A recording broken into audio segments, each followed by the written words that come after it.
이 책의 슈퍼히어로는 당신이다. 우리가 이 세상에서 보유하고 있는 유일한 그리고 무한한 자원은 바로 인간의 잠재력이다. 다른 자원들은 대부분 유한하지만 인간의 정신은 궁극의 초능력으로서 창의력, 상상력, 결단력, 사고, 추론, 학습 능력은 무제한이다. 그럼에도 가장 활용되지 않은 자원이라는 점은 놀랍기만 하다. 우리는 모두 자신의 이야기에서 영웅이 될 수 있고 당신의 잠재력 우물은 날마다 길어내도 절대로 마르지 않는다. 그러나 이런 식으로 인생에 접근하는 사람은 극히 드물다. 내가 이 책을 쓴 이유는 당신이 어디에 있든 당신을 그곳에 끌어안친 한계에서 해방되어 전적으로 자유로워질 수 있음을 깨닫도록 도와주기 위해서다. 그것이 평범한 세계에서 비범한 세계로 이동하기 위한 유일한 특별함인지도 모른다.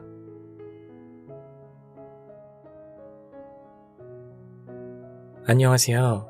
책이 빛나는 밤의 기현입니다. 오늘 함께할 책은 짐 퀵 지음, 김미정 옮김, 마지막 몰입이라는 책입니다. 이 책의 저자 짐 퀵은 어린 시절 심각한 뇌 손상으로 대학교를 진학할 때까지 글을 읽고 이해하는 부분에서 큰 어려움을 겪는 학생이었습니다. 이처럼 소위 말하는 영재에서 크게 벗어난 아이였던 저자가 어떻게 세계 최고의 두뇌 전문가가 될 수 있었을까요? 이 책에는 기존의 틀에 박힌 학습 방법에서 벗어나 학습 방법의 학습이라는 저자만의 농축된 경험이 담겨 있습니다. 여러분들도 이 책에 담긴 뇌 활용법을 통해 조금은 특별한 경험을 해보시는 건 어떨까요? 그럼 지금부터 책 내용 중 일부를 읽어드리겠습니다.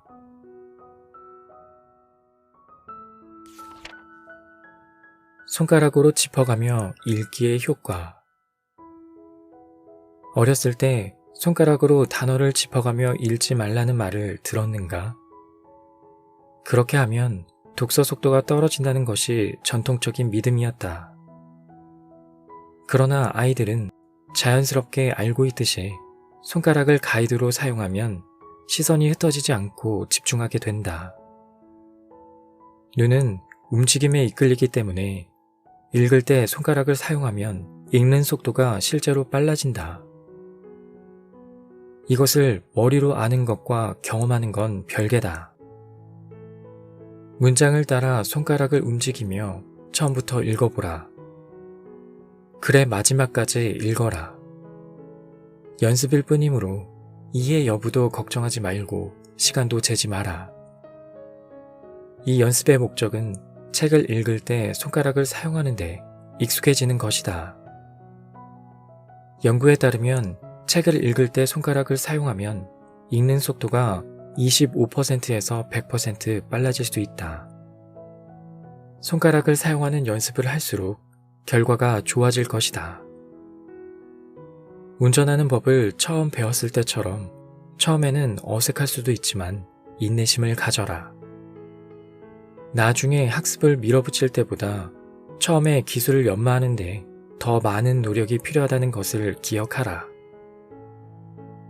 또 문장을 따라 손가락을 움직이며 읽으면 또 다른 감각인 촉각을 학습 과정에 도입하게 된다. 후각과 미각이 밀접한 관계가 있는 만큼이나 시각과 촉각 또한 밀접하게 연결되어 있다. 아이에게 뭔가 새로운 것을 보여주려고 한 적이 있는가? 아이는 타고난 본능에 따라 물체를 만지고 싶어 한다. 손가락을 사용하는 독서는 안구 회귀 또한 현저히 줄인다. 이는 손가락 사용을 연습하면서 독서 속도가 빨라지는 이유 중 하나다. 눈은 자연스럽게 움직임을 따라가므로 손가락을 앞으로 움직이면 눈이 뒤로 돌아갈 가능성이 훨씬 적다. 손가락을 따라 읽는 연습을 해보자. 그것만으로도 독서 속도와 이해력이 현저하게 향상되고 학습에 혁명이 일어날 것이다. 손가락이 피곤해지면 팔 전체를 좌우로 움직이도록 연습하라. 더 큰 근육을 사용하게 되어 쉽게 피로해지지 않을 것이다.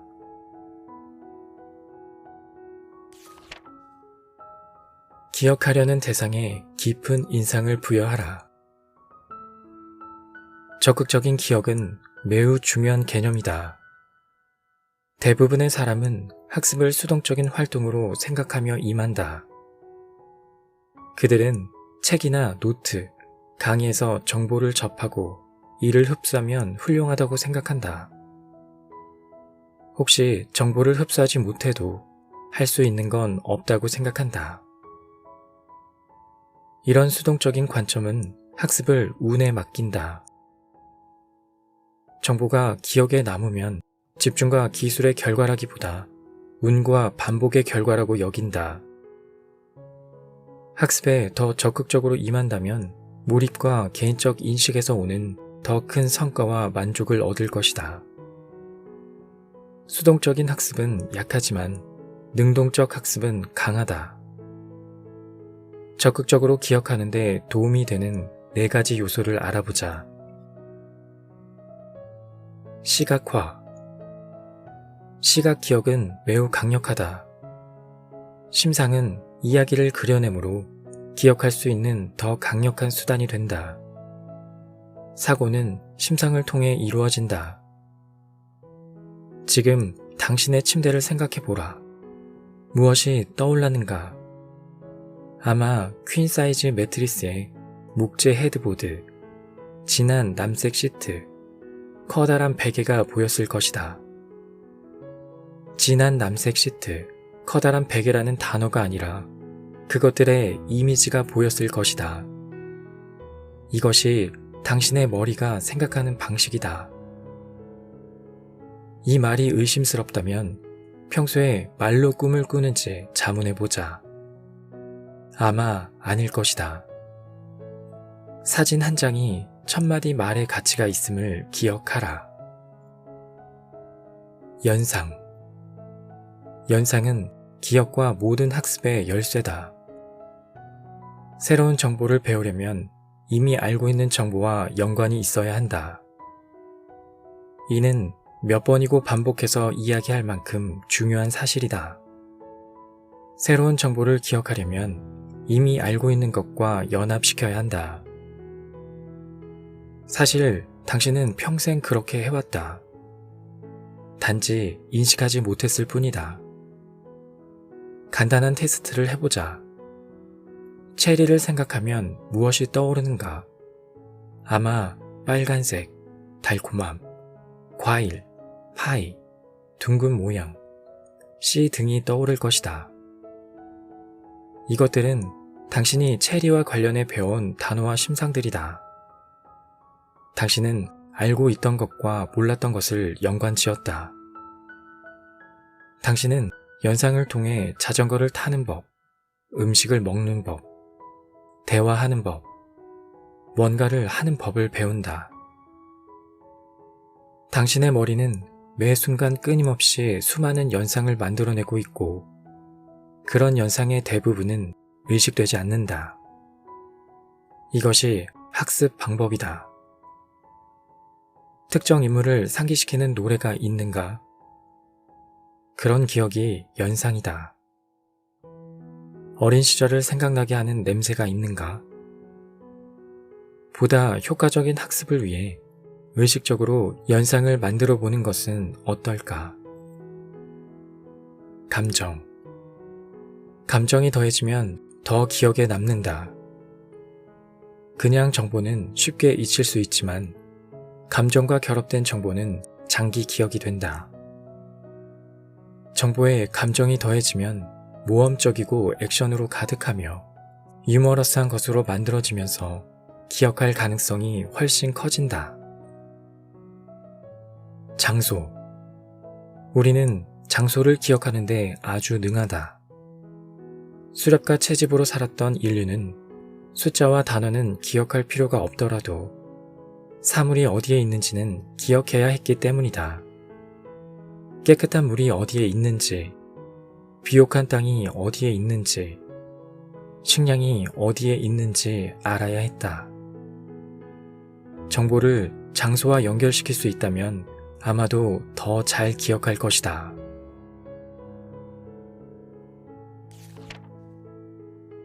메모 없이 기억하는 장소법.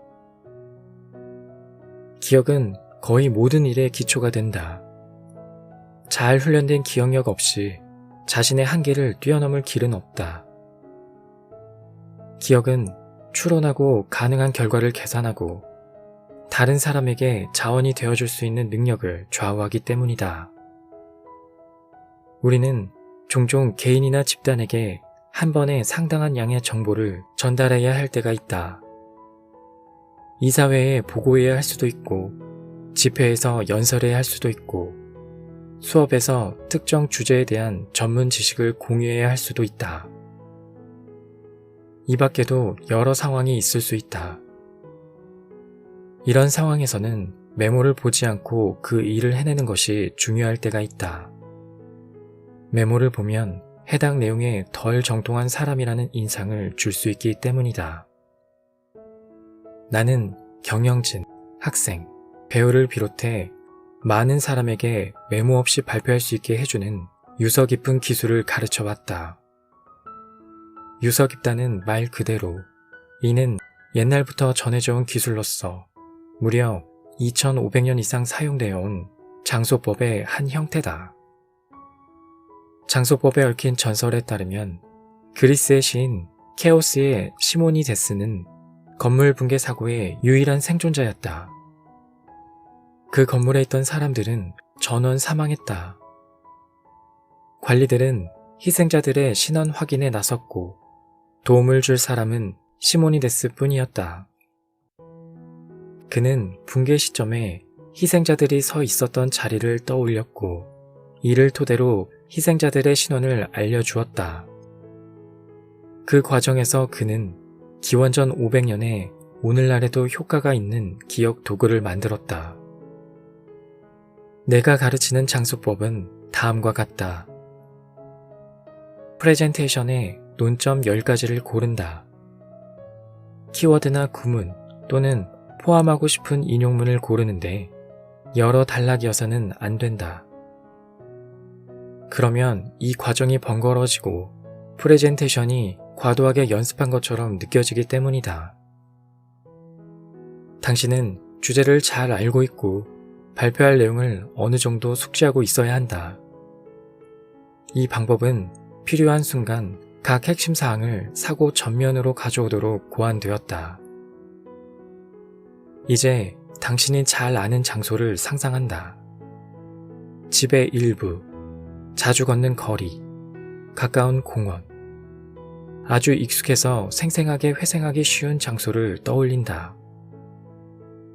이제 그 장소를 통과하는 경로를 생각한다.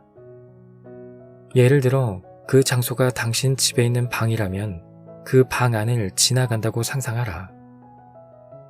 그런 다음 이 방에서 바로 볼 수 있는 10개 지점을 찾아라. 아마 그 중 하나는 방에 들어서는 순간 눈에 들어오는 구석에 놓인 스탠드일지 모른다. 다른 하나는 스탠드 바로 왼쪽에 놓인 의자일 수 있다. 그리고 의자 옆에 있는 탁자, 탁자 위의 책 등으로 이어진다. 나름의 순서에 따라 경로를 정하라. 지그재그로 공간을 오가는 것은 별로 효율적이지 않다. 시계 방향으로 이 공간을 도는 자신을 상상하며 평소 눈에 띄던 물건들에 주목하라. 10개 지점을 골랐으면 각 지점에 논점을 할당한다. 논점의 순서와 방을 통과하는 순서를 일치시키도록 한다. 방금 설명한 방을 예로 들자면 먼저 전체 프레젠테이션의 기본 방향부터 이야기하고 싶다면 이를 스탠드에 배정한다. 다음 논점이 제품의 필수 세부사항이나 중요한 역사적 사실이라면 의자에 배정하는 식으로 진행한다. 이제 그 장소의 이동 경로를 프레젠테이션의 주요 메시지를 기억하는 도구로 사용해 프레젠테이션 연습을 한다. 프레젠테이션의 각 구성 요소가 필요한 순간 떠올라야 한다. 모든 방법과 마찬가지로 이 기억 방법 역시 숙달되기까지 시간이 좀 걸릴 것이다. 그러나 사용하는 즉시 효과를 볼 수 있다. 연습하다 보면 메모를 보지 않고도 다량의 정보에 접근할 수 있다. 회상은 극적으로 향상되고 연설과 보고는 더 자연스러워질 것이다. 이 방식은 다량의 정보를 외워야 할 때마다 사용할 수 있다.